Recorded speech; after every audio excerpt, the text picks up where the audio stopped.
Bab 1. Sang Ratu di Menara Gading Medis. Namaku Fanya. Lengkapnya Dr. Fanya Maheswari.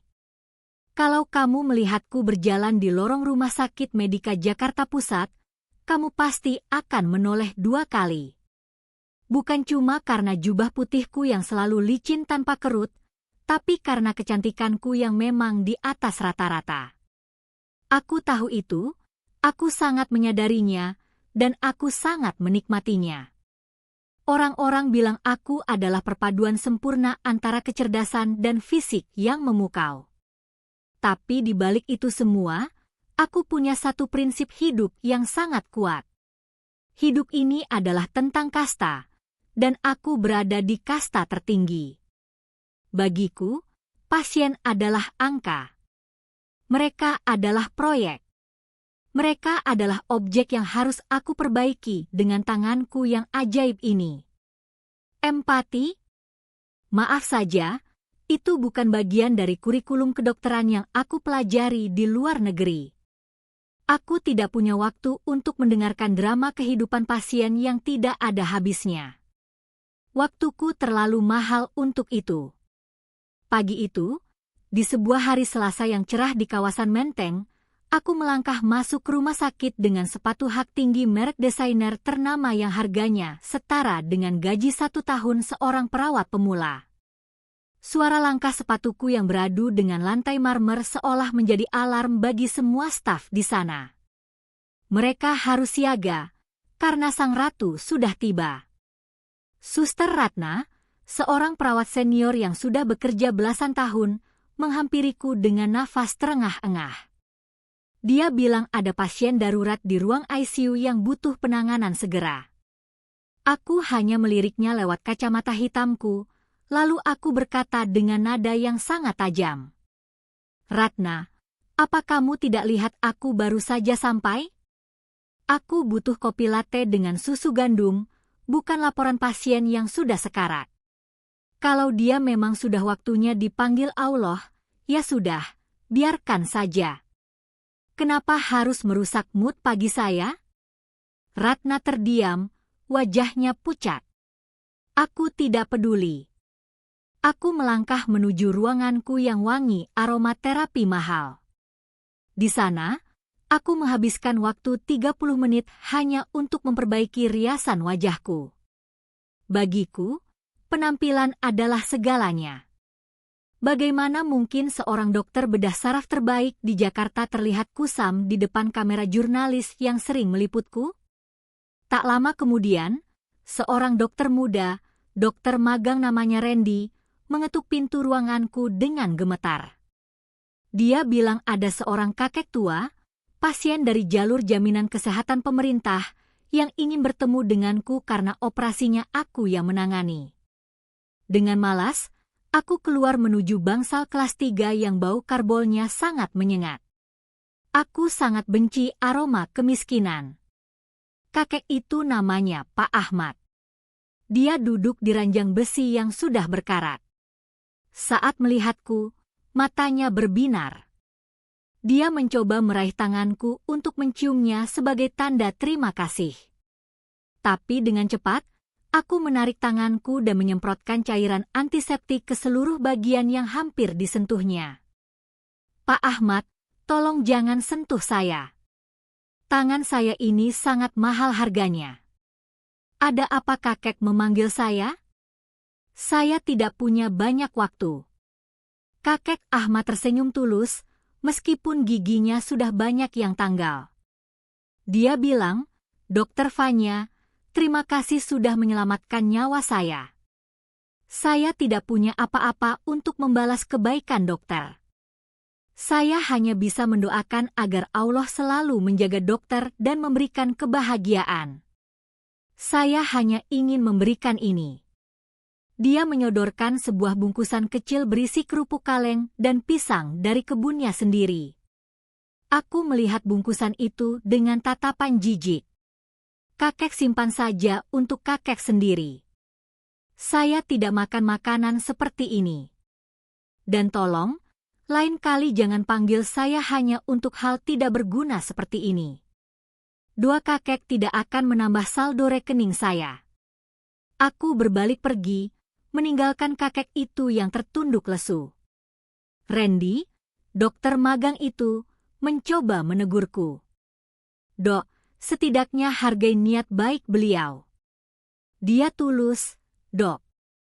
Aku berhenti, menatap Randy dengan tatapan yang bisa membekukan air. Kamu baru kemarin sore jadi dokter sudah berani mengajari saya? Kamu tahu kenapa saya sukses? Karena saya tidak pakai hati. Pakai otak, Randy. Hati itu hanya untuk orang-orang lemah yang tidak punya masa depan. Malam harinya, sebuah acara penghargaan besar diadakan di sebuah hotel mewah di kawasan Senayan. Aku memenangkan penghargaan sebagai dokter spesialis paling berpengaruh tahun ini. Aku berdiri di atas panggung, di bawah lampu kristal yang berkilauan, mengenakan gaun malam berwarna merah yang sangat elegan. Semua orang bertepuk tangan. Semua kamera menyorotku. Aku merasa seperti Tuhan kecil yang bisa menentukan nasib orang lain. Dalam pidatoku, aku berkata bahwa keberhasilan adalah milik mereka yang sempurna, bukan mereka yang hanya bisa berharap pada nasib. Setelah acara selesai, aku merasa sangat lapar. Entah kenapa, aku tiba-tiba ingin makan sesuatu yang tidak sehat, sesuatu yang disebut makanan rakyat. Aku menyuruh asistenku membelikan seblak paling pedas di pinggir jalan karena teman-temanku sering membicarakannya. Aku membawanya ke dalam mobil sport baruku. Mobil yang harganya miliaran rupiah. Aku menyetir menyusuri jalanan Jakarta yang mulai sepi. Sambil menyetir, aku membuka masker wajah karena aku merasa kulitku sedikit kering setelah memakai riasan tebal seharian. Aku menyetir dengan satu tangan, sementara tangan satunya lagi sibuk mengoleskan krim wajah sambil sesekali menyuapkan seblak pedas itu ke mulutku. Aku merasa sangat hebat. Aku cantik, aku sukses, aku kaya, dan tidak ada satupun orang yang bisa menjatuhkanku. Aku melewati jalanan di daerah Jakarta Selatan yang agak gelap. Di kursi samping, plastik seblak itu mengeluarkan aroma kencur yang sangat tajam. Tiba-tiba, aku merasa bau itu sangat mengganggu. Aku mencoba membuka jendela mobil untuk membuang plastiknya. Tapi saat aku sedang meraih plastik itu, sebuah bayangan melintas di depan mobilku. Itu adalah seekor kucing oranye yang tiba-tiba melompat ke kap mobil. Aku terkejut bukan main. Masker wajah yang aku pakai melorot dan menutupi mataku sepenuhnya. Aku panik. Aku tidak bisa melihat apa-apa. Aku mencoba menarik masker itu, tapi tanganku malah tidak sengaja membanting setir ke arah kanan. Suara decitan ban mobil yang beradu dengan aspal terdengar sangat memekakkan telinga. Mobil sportku melaju tidak terkendali. Aku berteriak sekencang-kencangnya. Aku mendengar suara benturan yang sangat keras. Mobilku menabrak gerobak milik seorang pemulung yang sedang beristirahat di pinggir jalan, lalu mobilku terlempar, berguling beberapa kali sebelum akhirnya terperosok ke dalam sebuah parit besar yang dalam dan gelap. Semuanya terjadi begitu cepat. Aku merasakan tubuhku terombang-ambing di dalam mobil. Suara kaca pecah terdengar seperti musik kematian. Kepalaku menghantam kemudi dengan keras. Pandanganku mulai kabur. Hal terakhir yang aku ingat adalah aroma seblak yang bercampur dengan bau bensin dan darah yang mulai mengalir di wajahku. Aku mencoba berteriak minta tolong, tapi suaraku tidak keluar. Di kegelapan parit itu, aku hanya bisa melihat cahaya lampu mobilku yang mulai meredup, seolah melambangkan sisa-sisa kesombongan yang aku banggakan selama ini. Aku merasa dingin. Sangat dingin. Aku tidak pernah membayangkan bahwa mahkota berlian yang aku pakai akan berakhir di dalam parit yang kotor. Apakah ini akhir dari hidupku? Apakah Allah sedang menertawakanku sekarang? Kesadaranku perlahan menghilang, dan dunianya menjadi hitam pekat. Aku yang dulu merasa paling tinggi, kini tergeletak tidak berdaya di tempat yang paling rendah. Bab 2. Runtuhnya mahkota Sang Dewi. Aku terbangun dengan rasa sakit yang seolah-olah menghujam ribuan jarum ke sekujur tubuhku. Mataku terasa sangat berat untuk dibuka. Hal pertama yang aku hirup bukan lagi aromaterapi lavender atau parfum mahal dari butik ternama, melainkan bau keringat yang bercampur dengan aroma minyak kayu putih yang menyengat serta bau makanan instan dari sudut ruangan. Suaranya pun bukan lagi alunan musik klasik yang menenangkan, melainkan suara tangis bayi yang melengking dan suara batuk orang-orang yang seolah tidak ada habisnya. Di mana aku?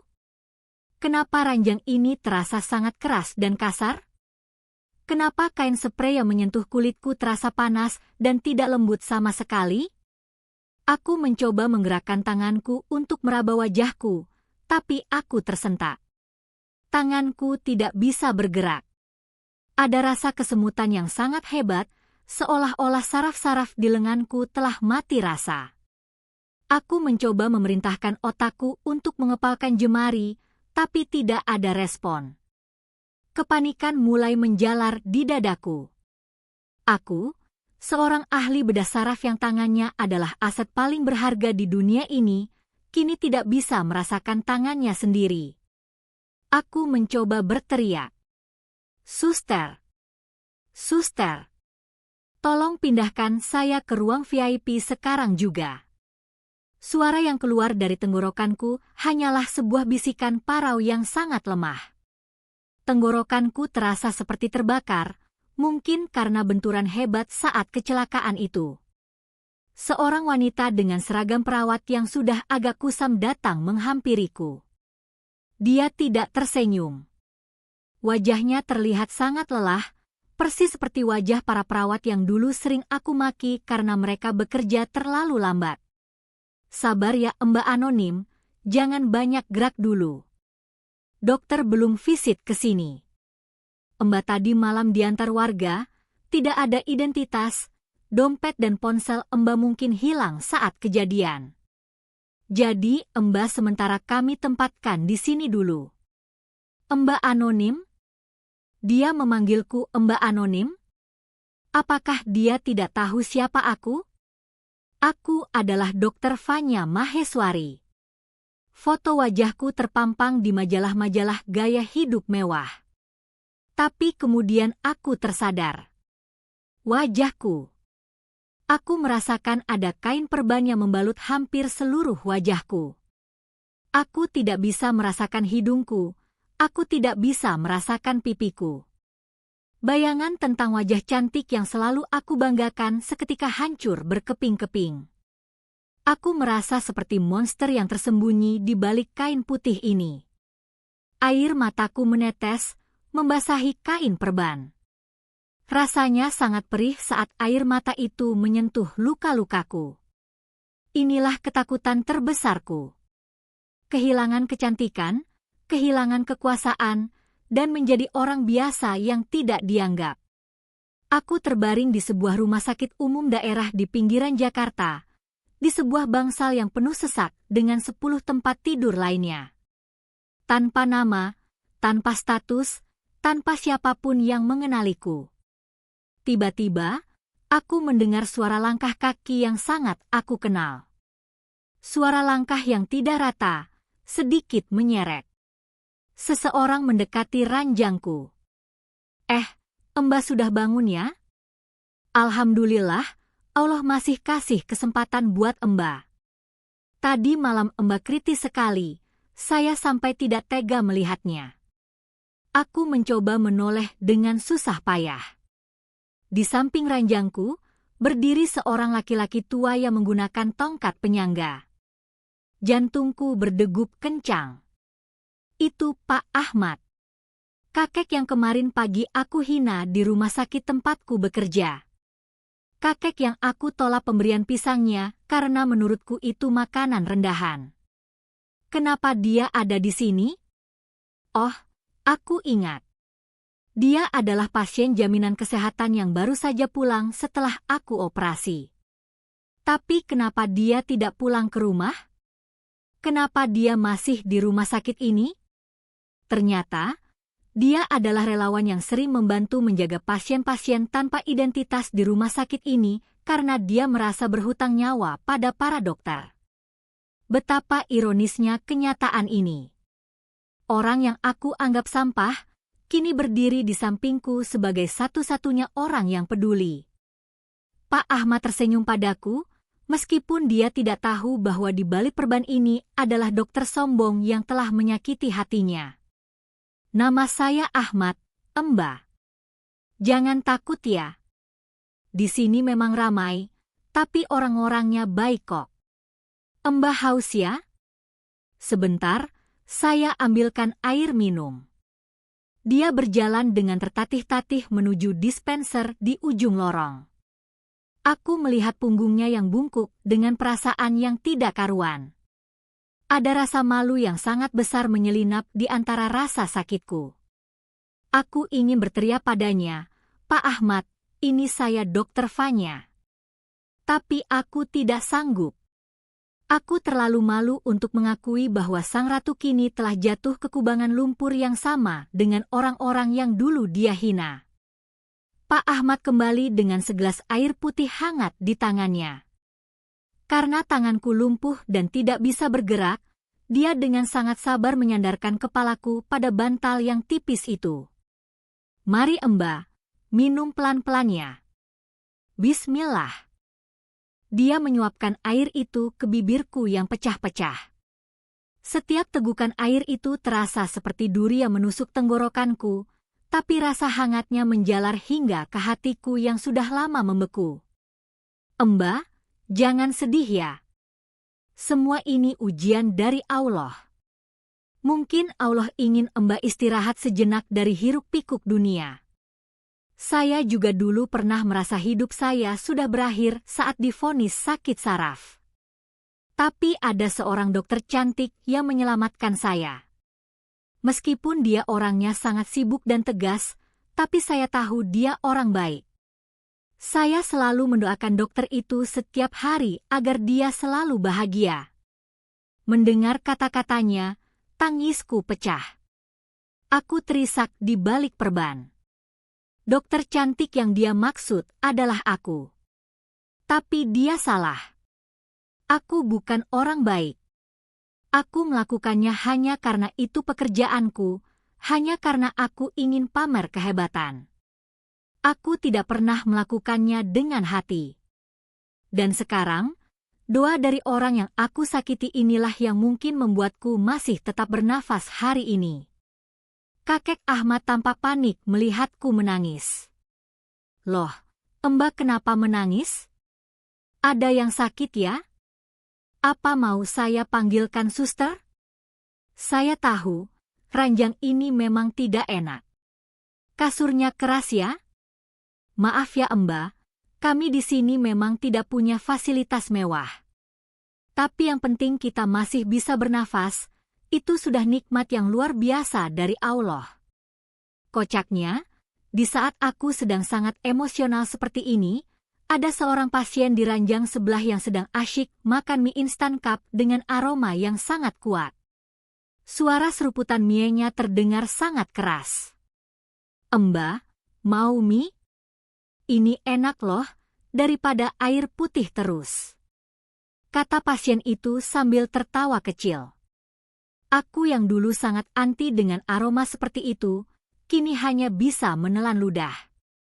Perutku sangat lapar karena belum makan sejak kecelakaan itu. Aku merasa sangat konyol. Beberapa jam yang lalu aku memakai gaun merah seharga puluhan juta rupiah dan makan di hotel bintang 5. Sekarang, aku berada di ruangan tanpa pendingin ruangan, dikelilingi orang-orang yang makan mie instan, dan dijaga oleh seorang kakek yang aku hina. Inikah yang namanya kualat? Inikah cara Allah menegurku? Setiap kali aku mencoba menggerakkan jari tanganku, rasa sakit itu kembali muncul. Aku merasa sangat tidak berdaya. Aku membayangkan karierku sebagai dokter bedah. Jika tanganku tetap seperti ini, aku tidak akan pernah bisa kembali ke ruang operasi. Aku akan kehilangan segalanya. Rumah mewahku di kawasan Jakarta Selatan, mobil sportku yang sekarang hancur di parit, semua koleksi tas merek ternamaku. Semuanya tidak ada gunanya jika aku hanya bisa terbaring lemah seperti ini. Sore harinya, dokter jaga datang untuk memeriksa keadaanku. Dia adalah dokter muda yang sangat berbeda denganku. Dia sangat ramah, dia mengajak bicara setiap pasien dengan penuh perhatian. Saat dia sampai di ranjangku, dia memeriksa catatan medis sementara yang tertempel di ujung tempat tidur. Selamat sore, Mbak Anonim. Saya Dokter Bayu. Kondisi Mbak sudah stabil, tapi kami masih harus memantau saraf motorik Mbak. Ada benturan di tulang belakang yang menyebabkan kelumpuhan sementara pada tangan Mbak. Kami akan mencoba terapi fisik. Tapi saya harus jujur, pemulihannya mungkin butuh waktu lama. Dan soal wajah Mbak, luka sayatannya cukup dalam karena pecahan kaca. Kami sudah berusaha menjahitnya sebaik mungkin, tapi mungkin akan ada bekas luka yang permanen. Mendengar kata-kata itu, rasanya seperti petir menyambarku di siang bolong. Bekas luka permanen? Di wajahku? Itu artinya kecantikanku sudah hilang. Aku tidak akan lagi menjadi pusat perhatian. Aku akan menjadi dokter dengan wajah cacat yang tangannya gemetar. Aku ingin mati saja saat itu juga. Kenapa Allah tidak mengambil nyawaku sekalian daripada membiarkanku hidup dalam kehancuran seperti ini? Dokter Bayu memegang pundakku dengan lembut. Mbak, jangan putus asa. Kadang luka di luar itu cara untuk menyembuhkan luka yang ada di dalam. Fokus saja pada pemulihannya. Pak Ahmad akan bantu jaga Mbak di sini. Dia relawan paling setia di rumah sakit ini. Setelah dokter itu pergi, Pak Ahmad duduk di kursi kayu kecil di sampingku. Dia mulai bercerita tentang kehidupannya yang sulit, tentang istrinya yang sudah meninggal, dan tentang bagaimana dia tetap bersyukur meskipun hidup dalam kemiskinan. Ceritanya sangat sederhana, tapi setiap kata-katanya terasa seperti tamparan bagiku yang selama ini selalu merasa kurang meskipun sudah punya segalanya. Malam mulai turun. Ruangan bangsal kelas 3 itu menjadi redup. Hanya ada lampu neon yang berkedip-kedip di langit-langit. Aku tidak bisa tidur. Rasa sakit di tanganku dan rasa gatal di balik perban wajahku membuatku sangat menderita. Aku melihat Pak Ahmad yang tertidur sambil duduk di kursi kayu, kepalanya bersandar pada pinggiran ranjangku. Dia rela tidur dalam posisi yang tidak nyaman hanya untuk menjagaku, orang asing yang tidak dia kenal. Aku menatap langit-langit ruangan itu dengan mata yang basah. Aku mulai bertanya-tanya pada diriku sendiri. Siapa sebenarnya yang kastanya lebih tinggi? Aku yang punya gelar dokter dan harta melimpah, tapi tidak punya rasa kemanusiaan? Atau Pak Ahmad yang tidak punya apa-apa, tapi punya hati seluas samudra? Di tengah kegelapan itu, aku membisikkan sebuah kata yang sudah bertahun-tahun tidak pernah aku ucapkan dengan tulus. Ya Allah, maafkan aku. Aku sangat sombong. Aku sangat jahat. Tolong beri aku satu kesempatan lagi. Aku berjanji tidak akan menjadi Fanya yang dulu lagi. Aku rela kehilangan wajahku, aku rela kehilangan hartaku, tapi tolong, berikan aku kesempatan untuk menjadi manusia yang lebih baik. Tiba-tiba, aku merasakan ada getaran kecil di ujung jari telunjuk tangan kananku. Sangat kecil, hampir tidak terasa. Tapi itu memberiku secercah harapan di tengah kegelapan yang luar biasa ini. Apakah ini awal dari sebuah keajaiban? Atau hanya awal dari penderitaan yang lebih panjang lagi? Aku tidak tahu. Yang aku tahu sekarang adalah, hidupku tidak akan pernah sama lagi setelah malam ini. Bab 3. Cahaya dari retakan hidup yang hancur. Minggu-minggu berlalu di rumah sakit umum daerah itu dengan sangat lambat. Setiap hari adalah perjuangan antara rasa sakit fisik dan hancurnya harga diri. Aku, Fanya Maheswari, yang dulu memerintah di ruang operasi dengan satu jentikan jari, kini harus belajar hal paling dasar dalam hidup. Bernafas dengan tenang saat suster memasang selang, dan tidak menangis saat perawat menyekat tubuhku karena aku belum bisa ke kamar mandi sendiri. Setiap pagi, jadwal terapi fisik dimulai. Rasanya seperti disiksa. Tangan kananku yang dulu sangat presisi saat memegang pisau bedah, kini hanya bisa bergetar hebat saat mencoba menggenggam sebuah bola karet kecil. Sakitnya menjalar sampai ke otak, tapi yang lebih sakit adalah tatapan kasihan dari orang-orang. Aku benci dikasihani. Tapi di tempat ini, di bangsal kelas 3 ini, rasa kasihan berubah menjadi persaudaraan yang aneh. Ada Bu Tejo, pasien di ranjang sebelah yang menderita diabetes. Dia selalu mencoba menghiburku dengan banyolan khasnya. Mbak Anonim, jangan cemberut terus dong. Nanti perbannya lepas gara-gara mukanya ditekuk. Nih, coba makan kerupuk kaleng ini, kriuknya bisa ngilangin stres loh.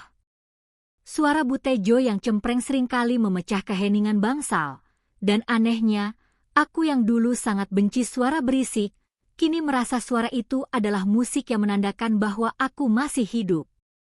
Pak Ahmad masih setia menjagaku. Dia seperti malaikat pelindung yang dikirim Allah untuk menjagaku di titik terendah. Suatu siang, saat dia sedang menyuapiku bubur sumsum yang sangat hambar, sebuah keributan terjadi di depan pintu bangsal. Aku mendengar suara langkah kaki yang sangat aku kenal. Suara sepatu pantofel mahal yang beradu dengan lantai. Itu adalah Dr. Randy, dokter magang yang dulu sering aku maki, dan Dr. Hardian, rival utamaku di rumah sakit Medika. Mereka datang ke sini untuk mencari keberadaanku setelah mobilku ditemukan di dasar parit. Saat mereka sampai di depan ranjangku, mereka terdiam. Randy menutup mulutnya dengan tangan, matanya berkaca-kaca. Hardian hanya berdiri kaku, melihatku yang terbaring lemah dengan wajah penuh perban dan tangan yang gemetar. Dokter Fanya? Benarkah ini dokter? Tanya Randy dengan suara yang bergetar. Aku hanya bisa memalingkan wajah. Aku tidak ingin mereka melihatku seperti ini. Aku ingin mereka mengingatku sebagai sang dewi medis yang tak tersentuh, bukan sebagai pasien tanpa nama di bangsal kumuh. Dokter Hardian maju selangkah, dia melihat catatan medisku yang tergantung di kaki ranjang. Wah, ternyata sang bintang kita jatuh ke tempat yang sangat tidak layak ya. Dari rumah sakit internasional ke bangsal kelas 3.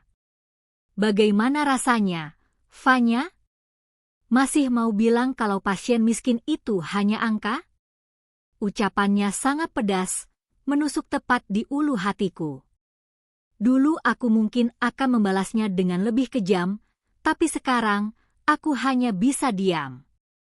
Air mataku mengalir pelan dari balik celah perban. Tiba-tiba, Pak Ahmad berdiri dari kursi kayunya. Dia menatap Dokter Hardian dengan sangat berani. Maaf dokter, siapapun Mbak ini di luar sana, di sini dia adalah bagian dari keluarga kami. Dia sedang sakit, mohon jangan bicara kasar padanya.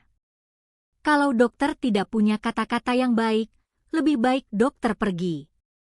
Aku tertegun.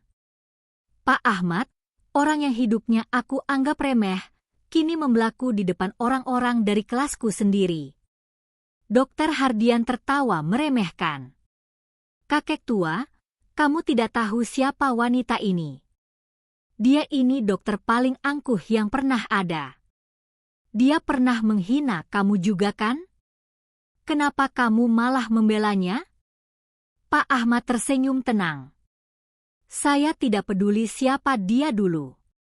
Yang saya tahu, Allah itu Maha Pengampun, masa kita manusia tidak bisa memaafkan? Saya hanya melihat seorang wanita yang sedang berjuang untuk sembuh. Dan bagi saya, itu sudah cukup. Mendengar kata-kata Pak Ahmad, Dr. Randy langsung berlutut di samping ranjangku. Dok, saya sudah mencari dokter kemana-mana. Rumah sakit Medika panik. Tapi melihat dokter di sini, melihat bagaimana orang-orang di sini menjaga dokter, saya sadar satu hal. Mungkin ini cara Allah untuk menyembuhkan bukan cuma fisik dokter, tapi juga hati dokter. Kami akan segera mengurus kepindahan dokter ke ruang ICU terbaik di pusat kota. Aku mencoba bicara dengan suara yang sudah mulai pulih. Randy, berhenti. Aku tidak mau pindah. Randy terkejut.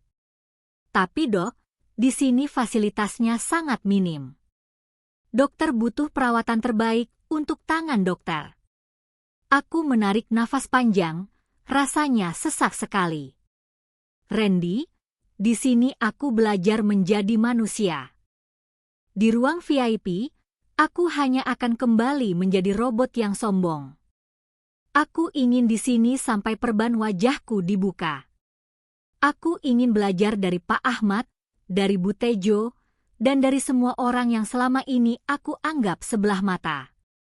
Berita tentang aku yang ditemukan di bangsal kelas 3 akhirnya menyebar luas. Media mulai mengendus cerita ini. Tapi aku menolak semua wawancara. Aku menyuruh asisten pribadiku untuk menjual mobil sportku yang sudah hancur, menjual tas-tas mewahku, dan semua perhiasanku. Uangnya aku gunakan untuk satu hal. Membayar semua tunggakan biaya pasien di bangsal ini dan memperbaiki fasilitas rumah sakit ini tanpa ada yang tahu bahwa itu dari aku. Hari yang paling aku takuti akhirnya tiba. Hari di mana perban di wajahku akan dibuka sepenuhnya. Dokter Bayu, dokter muda yang baik hati itu, berdiri di depanku dengan gunting medis. Pak Ahmad berdiri di sampingku, memegang bahuku dengan tangannya yang keriput tapi sangat menenangkan. Pelan-pelan, lilitan kain putih itu terlepas satu demi satu.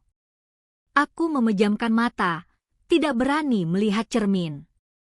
Saat perban terakhir lepas, suasana ruangan menjadi sangat hening.